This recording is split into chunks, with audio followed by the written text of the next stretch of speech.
नहीं बोला था कि आपको आना है। मैंने क्यों नहीं कहा था कि मैं एक दिन का उपवास करूंगा और ये जनता आई है तो ये सरकार को सजग होना चाहिए। जिस दिन मैं जनता से अपील करूंगा, जिस दिन हम जनता से कहेंगे कि भाई अब हमें अपनी लड़ाई सड़क में उतरनी है, तो उस दिन आप देख सकते हैं इस धारचूला में क्या स्थिति होगी। अगर हमारी बात नहीं मानी गई तो हम सीधा सरकार को सचेत और चेतावनी कर रहे हैं कि हम सीमा के प्रहरी भी हैं, लेकिन हम फिर आर्मी की रसद सामग्री तक रोकने के लिए बाध्य हो जाएंगे। उत्तराखंड के जोशीमठ में भू धसाव और दरकने से जो हालात बने हुए हैं, उससे लोग अब भी डरे सहमे हुए हैं। सिर्फ जोशीमठ ही नहीं, जोशीमठ के बाद लगातार उत्तराखंड के अलग अलग पहाड़ी क्षेत्रों से ऐसी घटनाएं सामने आ रही है।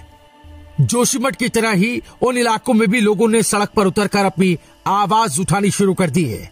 आपको बता दें, जोशीमठ, कर्णप्रयाग, भटवाड़ी के बाद अब ऐसी आवाजें धारचूला, मुनस्यारी से सुनाई दे रही है, जहां लोग अपने क्षेत्र को बचाने के लिए आंदोलन शुरू कर चुके हैं।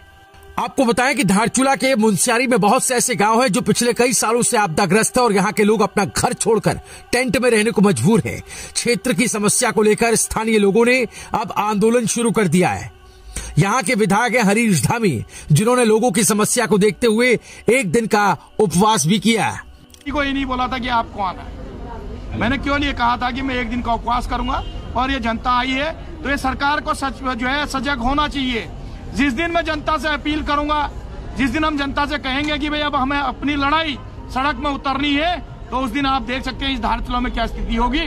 अगर हमारी बात नहीं मानी गई तो हम सीधा सरकार को सचेत और चेतावनी कर रहे हैं कि हम सीमा के प्रहरी भी हैं, लेकिन हम फिर आर्मी की रसद सामग्री तक रोकने के लिए बाध्य हो जाएंगे। आपको बता दें, जोशीमठ की तरह ही धारचूला भी एक सीमांत इलाका है, जहां के मुनस्यारी में एलधारा, खोतिला, गोरीछाल, जुम्मा, मोड़ी, दौसा, तल्ला, जौहार, बसबगड़, नया बस्ती, ऐसे और भी बहुत से गांव हैं जो पिछले कई सालों से यहां आपदा की मार झेल रहे हैं। यहां के लोग अपना घर बार छोड़ चुके हैं और टेंट में रहने को मजबूर हैं। समस्या इतनी बड़ी हो गई है कि लोग अब आंदोलन करने को मजबूर हो गए। धारचूला के विधायक हैं हरीश धामी, जिन्होंने कहा कि उन्होंने सरकार को 6 महीने का वक्त दिया है। उन्होंने कहा कि हम नहीं चाहते थे कि इसमें कोई राजनीति हो और कुछ लोग बोले कि सरकार को काम करने का मौका तो दो। हरीश धामी का कहना है कि इस बीच सरकार की कार्य प्रणाली पर नजर रखी, जिससे निराश होकर मैंने एक दिन के उपवास का फैसला लिया ताकि सरकार को गरीब असहाय लोगों की तकलीफ सुनाई और दिखाई दे। सरकार को समझ में आए कि इस कड़ाके की ठंड में आपदा प्रभावित लोग दोगुनी मार झेल रहे हैं। आपको बता दें कि इसको लेकर हरीश धामी खुद सीएम से भी मिल चुके हैं, पर अभी तक इस बाबत कोई फैसला नहीं लिया गया।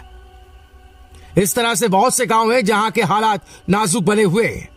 विधायक हरीश धामी ने जोशीमठ का उदाहरण देते हुए कहा कि पूरे प्रदेशवासियों को जोशीमठ के हालात दिख रहे हैं। जोशीमठ से लगे गांव मुनस्यारी, धारचूला, बल्ला, जौहार, दारमा, चौदास, व्यास, साथ ही काली, गोरी और रामगंगा नदी के किनारे और आसपास बसे तमाम गांव की स्थिति भी भविष्य में जोशीमठ जैसी हो सकती है। विधायक हरीश धामी ने जोशीमठ का उदाहरण देते हुए कहा कि प्रदेशवासियों को आज जोशीमठ के हालात साफ तौर पर दिखाई दे रहे हैं और ऐसी स्थिति भविष्य में धारचूला और मुनस्यारी की भी हो सकती है। Bureau report, रायशुमारी।